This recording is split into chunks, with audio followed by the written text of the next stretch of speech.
You're listening to a New York Islanders episode of the Jacob Valk Show. He's breaking down the team's latest goings-on as only he can. Follow him on Twitter at RealJacobValk. Here he is, Jacob Valk.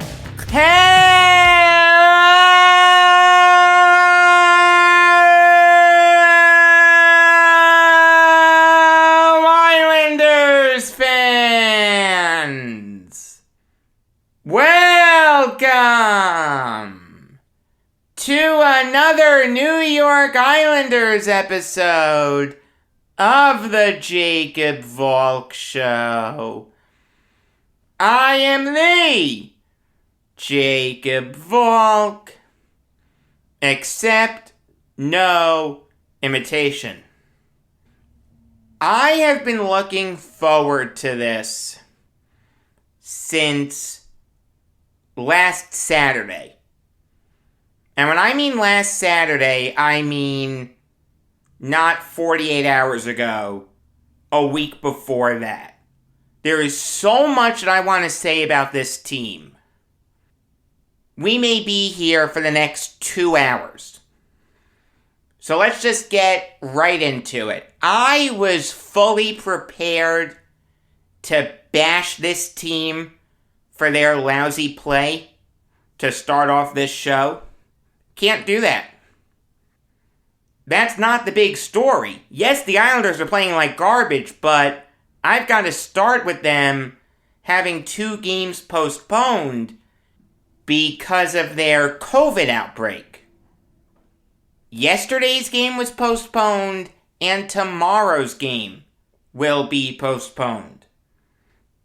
As it stands right now, Thursday's game will still happen, but obviously it's a fluid situation.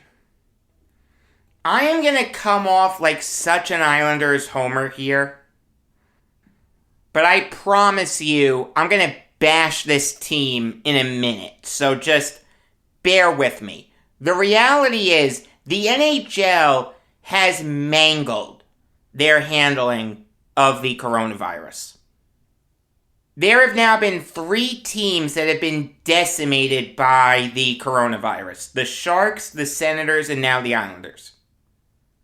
It is clear that whatever the NHL is doing to combat the coronavirus isn't working.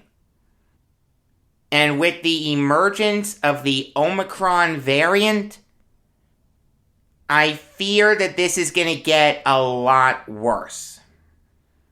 I'd be very surprised if we saw the NHL in the Olympics. At the rate this is going, I just think you're going to have too many games to make up. I think the schedule is going to be too adversely affected. I think you want to limit as much travel as possible. Keep everyone in North America rather than sending them to Asia. Every moment that the NHL says they're going to Beijing, they're playing with fire. I'll tell you right now, if I was an NHL player, I wouldn't want to go. I wouldn't feel safe. I wouldn't feel 100% safe playing now because it's clear that the NHL doesn't have a handle on this, but to send us to Beijing? To send us halfway around the world? No. I will not do that. I don't care if it's Connor McDavid or Paul LeDuc. No NHL player should go to Beijing. And at the end of the day, it's just not safe. It's going to create more problems than it solves. There's no good reason for the NHL to go to Beijing. All right. That's the first part of Gary Bettman's ineptitude with this. Step 2 is the protocol's not working. I don't know why they're not working. I'm not a scientist. I think whoever's advising the NHL should be let go. Bring in the NFL people, bring in the NBA people. You've got to do something, because no sport has been more decimated by the coronavirus this calendar year than the NHL.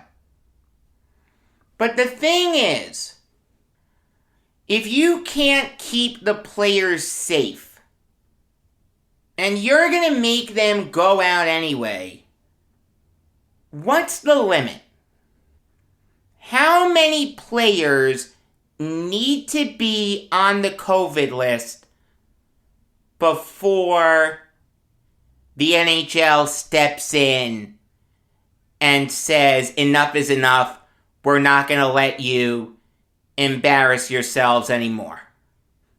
Why were the Islanders allowed to play their first 4 games at UBS Arena and get embarrassed in every single one to only score 3 goals in the first 4 games before their season gets paused? Why was Casey Cizikas the tipping point? What's the difference between 7 Islanders not being able to play because of the coronavirus versus 8? What's the limit? Was it ever announced that if X number of players weren't available because of the COVID protocols, that they'd call the game? If so, what is that number? I don't think that was ever established, because there were real questions whether or not Wednesday's game would be played. And the Islanders were without 7 guys. It was Josh Bailey, Kiefer Bellows, Zdeno Chara, Andy Green, Ross Johnston, Anders Lee, and Adam Pelech. Ryan Pulock's out with a lower body injury. Same thing with Brock Nelson. That happens. So was the limit 8? Again, that was never announced. No one ever said that. No one ever said that if one more player had tested positive, that the game would have been called. Same thing for Friday's game. It just seems like the NHL is making this up as they go along. There was no good reason to play Wednesdays and Fridays games. Saturday and Sunday, I understand. Alright, the opening weekend of UBS Arena, you've got a lot of Islanders fans making plans around those games. I mean, those were games that we had circled on our calendars for months. Wednesday and Friday, after seeing how bad the team looked, after only 1 Islander scoring through the first 2 games, you've got to say, wait a minute, we can't field an NHL team. We're calling up half-hour Bridgeport team. These guys aren't NHL players. These guys are schmageggies. They could go to Borelli's tonight and no one would look twice at them. Grant Hutton, Paul Ledoux, Robin Salo. These guys aren't NHL players. The only way that they're getting into UBS Arena in a perfect world is if they're buying a ticket. I mean, come on. No one wants to see these guys. You know, here's the thing. Everyone had a perfectly legitimate argument to not play those games on Wednesday and Friday. Zdeno Chara tests positive. That leaves us another man short. We're not going to play. We don't feel safe playing. We can't field a proper team. It was such a perfectly built-in excuse. I don't know why no one took it. I don't know why the New York Islanders were able to play those two games on Wednesday and Friday. To push back the opening weekend of UBS Arena is tough. You've been selling this day, November 20th, for months. It's going to be Islanders Flames just like it was in 1972. I mean, Islanders fans have waited years for a new arena. To push that back, that's tough. I understand not wanting to do that. And I understand not wanting to push the Maple Leafs game back. Again, opening weekend, Islanders fans get to pick on John Tavares again, their favorite sport for some stupid reason. You don't want to lose that. But you can lose Wednesday and Friday. You can lose Islanders Rangers. That's okay. You know why you can lose it? Because half those fans were Rangers fans, and now the New York Rangers have the distinction of being the first New York team to win a game at UBS Arena. To put it another way, the New York Rangers, in one game, scored more goals than the Islanders have at UBS Arena, and the Islanders have played 4 games there. The NHL just manured all over UBS Arena. There was no honeymoon period. It was lousy hockey. It was pathetic offense. It was anemic defense. Against the Leafs, I spent most of the third period in the team store. You know how long the honeymoon period lasted for Islanders fans to enjoy their brand new arena? I'll tell you exactly. 4 minutes and 4 seconds. Because at the 4:05 mark, Brad Richardson scored on a breakaway, bad turnover by Matt Martin. He became the answer to a trivia question. The fact that the NHL would subject the Islanders and their fans to this is sickening. The fact that the Islanders wouldn't put their foot down and say, we're not going to make our fans sit through this, is absurd. Lou Lamoriello has enough sway where he can draw a line in the sand and say, we don't feel safe putting a team out there. We're not comfortable putting a team out there. All our depth is used up. We're putting in career AHLers that no one's ever heard of. You called the games for the Senators. Why wouldn't you call it for us? Like, here's the thing. If you knew that there was a chance that you would postpone Islanders games in the future if another player tested positive, just one more player, why would you let the Islanders play? Why would you let them go 0-4 at UBS and then lose 8 straight? Just to then say, no, that's it. We're postponing games. It makes no sense. It's just arbitrary. It's capricious. There's no logic behind it. Sure, we'll let you go 0-4 at UBS. Turn all the fans against you. Sure, you can lose 8 straight. But no, we're not going to let you lose your 9th straight at the Garden. No, absolutely not. That game gets called. Oh, you're going to go to Philly? No, you're not. That game's getting called too. It makes no sense. It just makes literally no sense. You could have called the Wednesday and Friday games. No one would have had a problem with it. We could have had more time to get ready for Thanksgiving. Wouldn't have subjected the Islanders to get embarrassed in front of 2 rivals. 0-4 at UBS.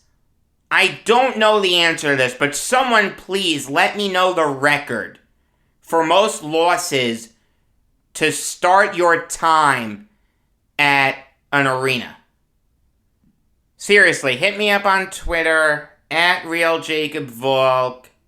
Leave a comment on YouTube. I seriously don't know the answer. There is one thing that upsets me more, though, and it's seeing people make excuses for the Islanders. See, while they shouldn't have played Wednesday and Friday, at the end of the day, the San Jose Sharks, when they were playing through their COVID outbreak, went 3-2-1. Look at them now. They're tied with the Avalanche for the second wildcard spot in the West. Don't give me the argument that the Islanders couldn't have done anything. They shouldn't have been in that position.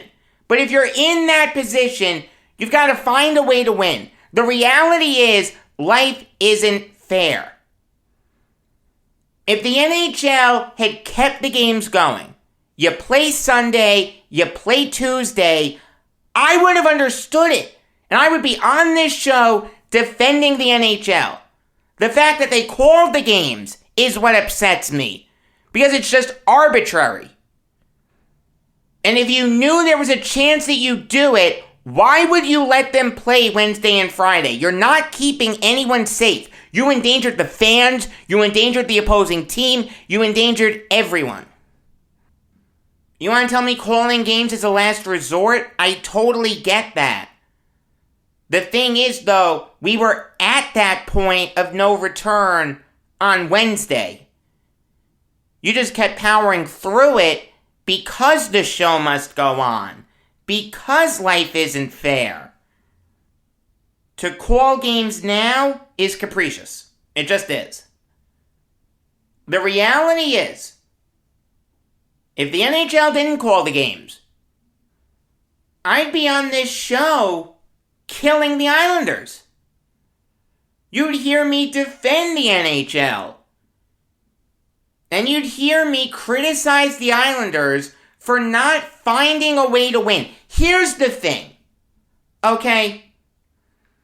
What's been the beauty of the Islanders throughout the Lou Lamoriello and Barry Trotz era? It's that the whole is greater than the sum of its parts.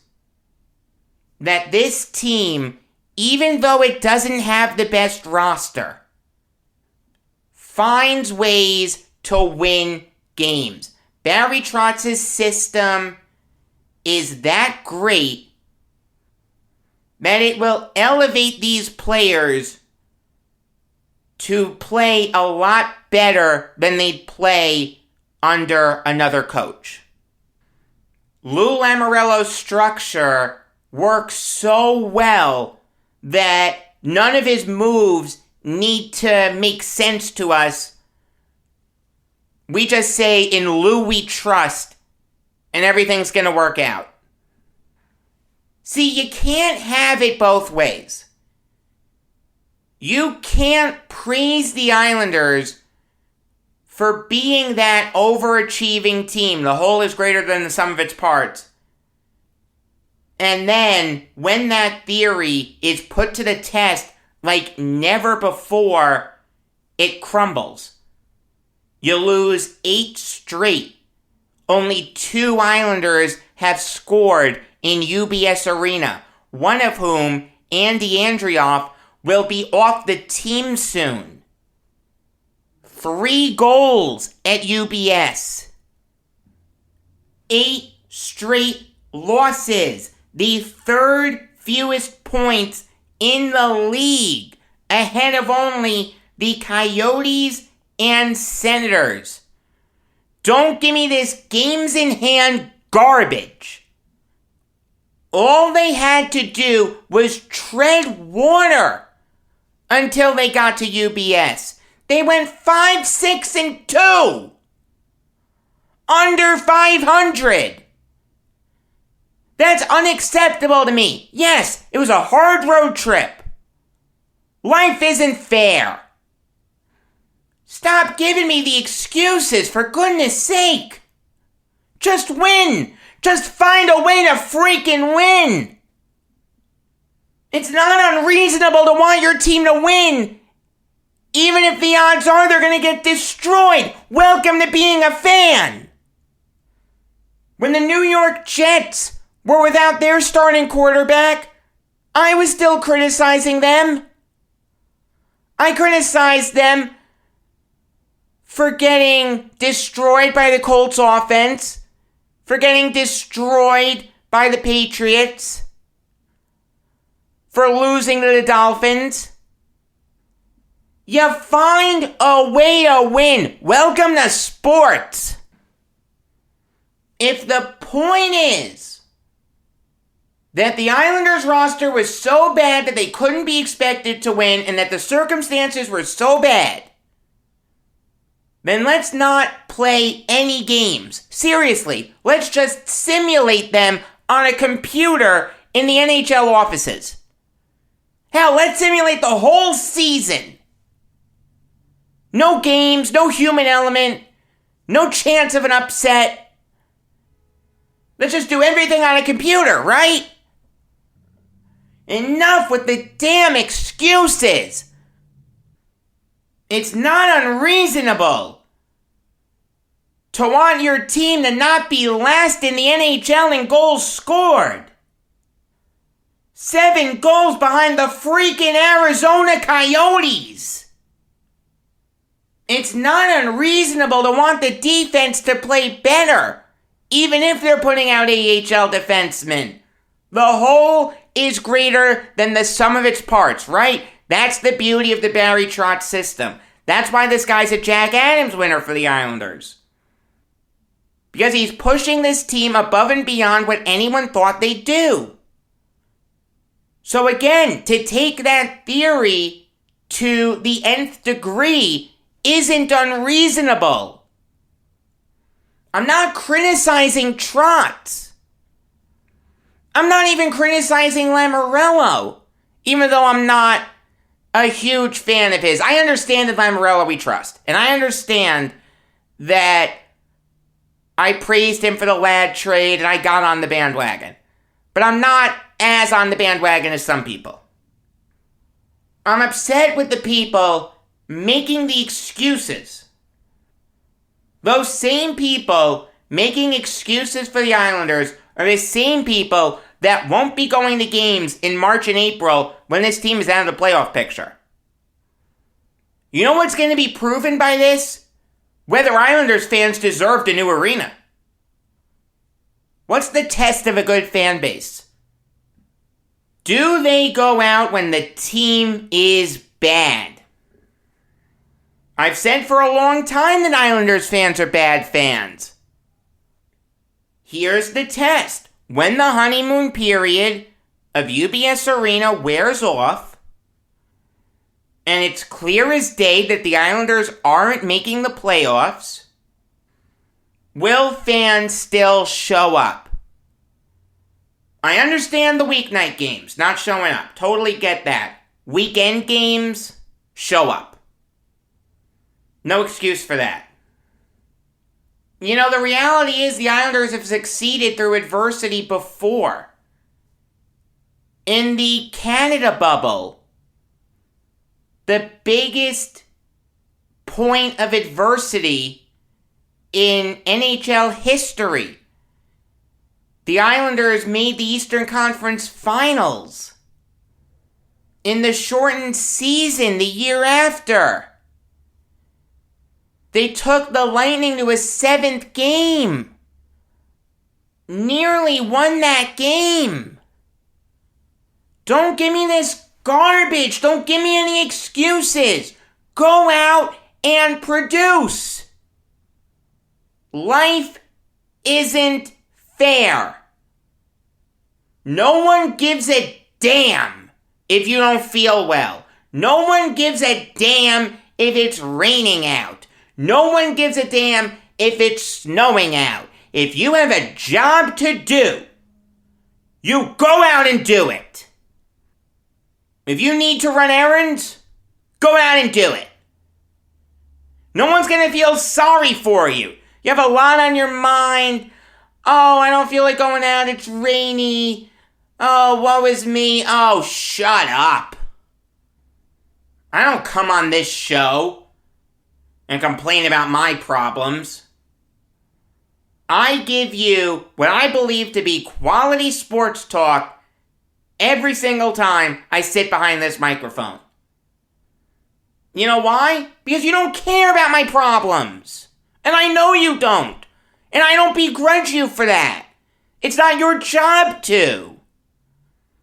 We have a one-way relationship where if I don't give you quality content, you'll leave. And I understand that.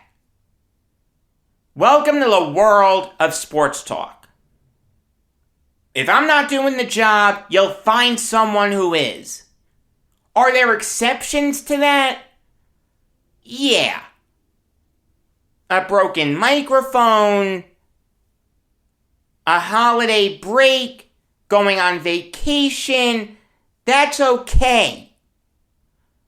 But if I wanted to say something like, oh, I have a sore throat, or I have a headache, I'm not going to do a show today, come on. It's one thing if it's a death in the family. It's another thing if it's just something minor that you can power through with over-the-counter medications. That's the reality of life. And Islanders fans need to realize that. Islanders fans need to realize that it's not unreasonable to expect this team to find a way to win games regardless of the circumstances. There is no excuse for this team to be the third worst team in the NHL and to be 5-10-2. Just like it's not unreasonable for you to expect me to provide quality sports talk on a consistent basis with obviously scheduled breaks in there. I'm not a robot. It's not unreasonable to expect the Islanders to be better than this. You find a way to push forward regardless of the circumstances. There is one other thing I want to say, though. UBS Arena is gorgeous. Oh my gosh. The people in charge of construction did a great job with it. I mean, it is everything you could hope for. The sight lines are great. To get from point A to point B is very easy. I've had no issues with any of the staff. The reality is, it is a gorgeous place to watch a hockey game. It is everything that Islanders fans could have dreamt it to be. I mean, I'll be honest with you. I'm not the right person to ask about the food and the bathrooms. My seats have access to something called the Dime Club, which is an exclusive area in UBS Arena. It takes up a few sections, and you have an all-you-can-eat buffet. The food is excellent. I mean, I don't know how it is for people that don't sit in the Dime Club. I mean, every time I've been there, the food at the buffet looks so good that I'm not gonna go out and try one of the other stands. I'm not gonna go out and find a bathroom to use when there's one in the Dime Club. Actually, now that I'm thinking about it, I don't think I've ever used the bathroom at UBS Arena. I don't think I've ever had to. Huh, that's funny. But I'll say, I've been thoroughly impressed with UBS Arena. There is one issue, though. And there's really no fixing it. To get there is ridiculous. Alright, I don't live that far away from UBS Arena. Alright, it's about 10 miles as the crow flies. I shouldn't need to leave 2 hours before puck drop to get there in time. I shouldn't need to leave at 5:30 for a 7:30 start if I want to find a parking spot, use the designated Dime Club entrance, which is on the other side of the arena, get into the club, eat, and then sit down to watch a game. That shouldn't take me 2 hours. I mean, to leave for a 7 o'clock game at the Nassau Coliseum from where I live, realistically, I could leave at 6:15 and I'd be there in time. I'm not expecting that. It's a longer drive. I totally get that. But 2 hours is absurd. I actually leave later for a Yankees game than I do for an Islanders game. And I'm not leaving Long Island for an Islanders game.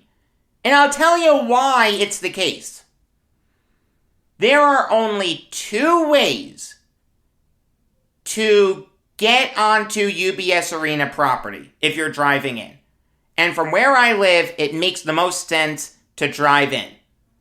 Alright, a bus doesn't make sense, the train doesn't make sense, it makes sense for me to drive in. There are only 2 ways to get in. Off Hempstead Turnpike and off the Cross Island Parkway.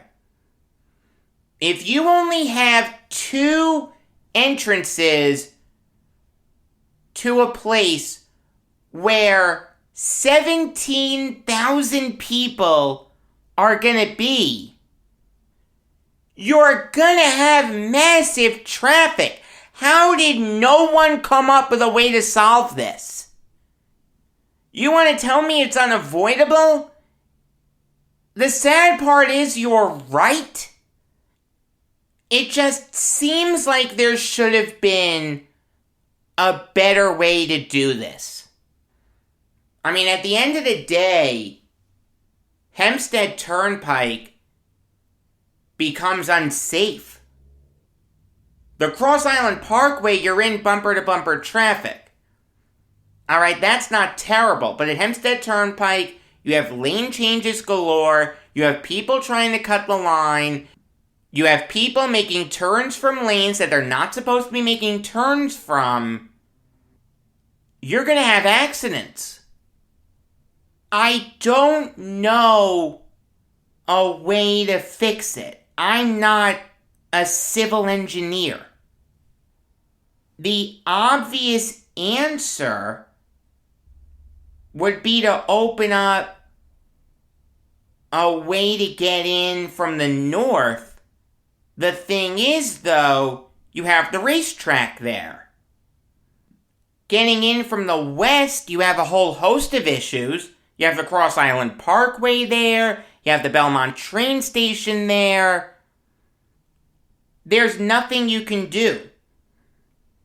I mean, one thing you could do, but this would tick a lot of people off, would be to tear up the Belmont train station, replace it with parking. But even then, I'm not sure how much parking you're going to get from that. I mean, realize, train stations are narrow. And also, you're going to have the NYRA officials going nuts. The New York Racing Association officials. They're going to go ballistic. Wait a minute. That's how some people get in to watch the Belmont Stakes. Like, we use that spur. I mean, it can be replaced with the Elmont train station that's going to be fleshed out in the future. But then you're dealing with shuttles. No one's going to like it. The thing is, though, that may be the only thing you could do to add parking. The reality is, if you only have entrances from the south and the east for parking, you're going to keep having these bottlenecks. And it's just wrong. There shouldn't be traffic backing up from the Cross Island Parkway onto the Southern State. That's not good for anyone. Hempstead Turnpike shouldn't become a parking lot. Again, not safe. I'm not sure what can be done to fix it. I'm not sure if there's a way to add more existing parking. I don't even know if that would fix the bottlenecks. Like I said, I'm not a civil engineer, but that is a huge issue with going to UBS Arena. It was an issue that I never had for Islanders games. And I didn't hear many people complain about it when they were playing at the Coliseum. Oh, the traffic was ridiculous. That was something I never heard. You know why? Because there were a million different ways to get to the Nassau Coliseum. It's a big circle. You had parking all around the big circle. The UBS Arena is a big circle, but you're cutting off half the area for parking because of the racetrack and the Cross Island Parkway. And the train station and the paddock. Again, I don't know what can be done to fix it. I'm not a civil engineer, but it's an issue that I have as a New York Islanders fan. And I can promise you, I'm not the only one. Don't let anyone fool you. A lot of people are upset about the bottlenecks. A little bit of traffic's okay. You know that. You know, driving into Yankee Stadium, there's going to be traffic on the Deegan. You know, driving into MetLife Stadium, there's going to be traffic once you get close to the stadium. You know, driving to the Barclays Center, driving on Brooklyn streets, it's going to be hell. UBS Arena just takes that to the nth degree. It should have been solved. I don't know how to solve it. Not a civil engineer. I'm just saying it's an issue. But again, the place is gorgeous. Okay, I love watching a game there. And getting out isn't that bad. Like, in all seriousness, it's really not. You just make the right onto Hempstead Turnpike and get on the Cross Island going south. It does not take a long time. It really doesn't back up. The Southern State doesn't back up a ton. I mean, there's usually traffic on the Southern State, but it's not terrible. It's just getting in that's the issue. And I've said this a million times. Going to sporting events, it makes more sense to take public transportation. Leaving sporting events, it makes more sense to drive in. So you have a choice to make. Do you want the convenience beforehand or the convenience afterwards? Me personally, I like the convenience afterwards. After a long night, if it's late, if I know I'm not going to get home at a particularly early hour, I know that I prefer to drive in, not stop for other people like you have to if you're taking the bus or the train. Let me go home and let me not make stops for anyone else. I mean, all in all, UBS Arena is absolutely gorgeous. They did a great job with it. It's just getting in and finding parking that I think needs to be fixed. I don't know how it can be fixed, but someone needs to look into it. Alright, it wasn't quite 2 hours, wasn't even 1 hour, but this is pretty long for a team-specific show. It had to be. I knew it would be.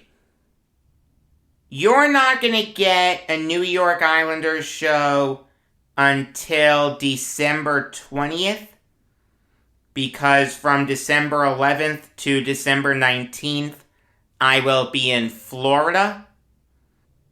So you normally get a show on the 13th. I'm going to push that back to the 20th. You're going to get a Brooklyn Nets show a week from today.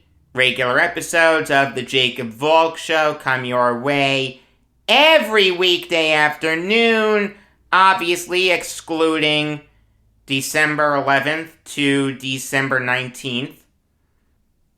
Until next time, I'm Jacob Valk, and always remember, if you disagree with me, you're wrong.